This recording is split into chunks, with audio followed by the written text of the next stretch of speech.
Mga boss, magandang tanghali. So ngayon ay meron lang akong ipapakita na battle crosses. So ito yung battle cross ko na nag-iisa lang. So actually naubos na ito. Gawa ng pag may pumupunta dito, napapansin itong SBR na ito. Pero guys, ito ay battle cross. So ito ay SBR cross sa SWL Sweater White Legs ni Inji Biason. Kaya kung mapapansin nyo guys, yung yung buntot niya, ayan oh. So itong buntot na to, lugon pa lang yan guys, pero hanggang lupa na. Ayan. So na-adapt niya yung buntot ng Sweater White Legs SWL ni Inji Biason. So yung tatay nito mga idol ay pula, at yung nanay naman ay SBR. So siya po ay WPC Banded National.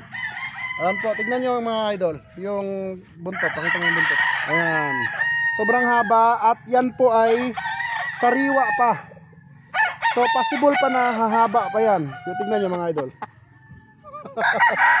So guys, ito hindi ko pa binibitaw kasi ayaw kong masira yung kanyang gintong buntot. Ayan o. Ayan. Ito ay 50-50 guys, no? SWL cross sa Super Brown Red. So nag-iisa lang ito guys, at paunahan na lang. So tignan nyo naman mga idol. Okay, describe ko yung body structure. Puso, hindi mahaba, hindi maiksi, sakto lang. Malapad guys. Ang ganda ng mukha.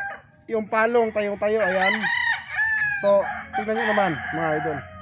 So ayaw ko siyang ibitaw kasi multiple yung tatay nito, Inji Biason, din yung nanay naman nito ay original ng Mount Banao. So alam nyo na yung magiging resulta kapag ito ay pumalo, lalong lalo na dahil ito ay battle crosses. So taglay nito yung cutting, yung power ng SWL at yung angat. So ito lang ang vlog natin guys. Alam ko after this video at after kung may upload, sold out na po ito. 30 minutes lang bibilangin natin dito. Sold out na po ito. Yung haba oh.